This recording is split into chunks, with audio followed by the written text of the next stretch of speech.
Okay guys, Moss50 here, coming in with another quick video for you guys. This time it's going to be a bit different. As you can see, I've not got all my fucking, hoodie and shit on because, well, two reasons. Number one, it's hot as a bitch today, so I can't be doing with that shit. Number two, this review is going to be more of like a, I guess, professional start. It's not really that professional, it's for my acting class basically, because if you didn't know, I've been taking acting classes recently, and yeah, that's what this is for. So this will hopefully play just before that video does, and yeah, so the only difference is I'm not going to be wearing a hoodie, and it's going to be shot like this, more or less. I need to get that shit out of the fucking way. Oh no.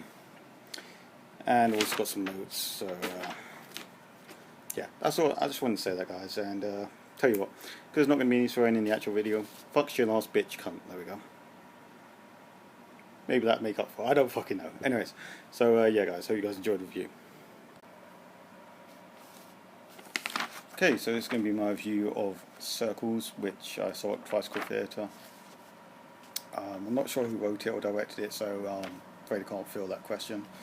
But story-wise, okay, so storyline was basically, what I got from the story was, it's about a grandmother, a mother and a daughter relationship at its core. It's about the diamond out between those three, and also as a kind of subplot, I guess, you also get the relationship between the daughter and the guy she met on a bus and keeps meeting on the bus. It's just how their relationship goes about, I guess.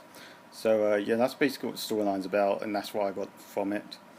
So yeah, that's the storyline. The performers, there were 4 performers in total. There was obviously the grandma, the mum, and the teen girl, and the teen boy who she starts a sort of relationship with. Sound effects, the sound, well, there's a few sound effects throughout, used quite sparingly, I would say. There's a bit of mood music used at certain points, just to set the scene, which was pretty damn decent. It managed to do its job, so I thought it was good. The set, there's only one set used, and used it quite well. They did the sort of thing that we would had to do in our play, because we didn't have much space to work with either, where they, rather than had changed a lot of the set, they basically just kept moving some chairs about to represent different scenes, like to represent the 2 main scenes, which were the house and the bus. They just moved the seats about. Where was that? Okay, so yeah, and there's what else was I going to say about this? Can't remember. I think that's the main things anyway. The lighting, it was a bit dark at points, I would say. The lighting could have been used a little better, in my opinion. So yeah, that's the only real complaint I had with lighting. Apart from that, it was pretty decent. From what I remember, it's kind of hard to remember it all fully. My favourite thing was the twist ending. I actually really enjoyed that. I thought that was done really well, and I didn't really see it coming, and when it did actually happen, the payoff was brilliant, so I really did like that. My least favourite thing was, I felt the mother and the grandma scenes were a bit, I guess, boring. They could have made it a bit more interesting, maybe by simply changing the setting to just being a living room. I mean, sure, the sorts of conversations they were having, they would take place in a living room setting, but watching it in a living room setting is not the most entertaining thing in the world. You have to take that into account. So yeah, maybe they've just changed the area in which that was set. It would have been a bit more entertaining, I guess.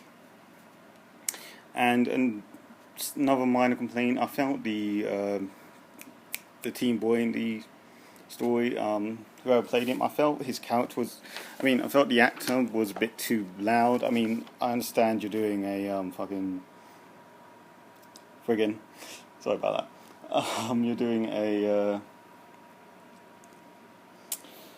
you're doing a play, so you need to hear the back.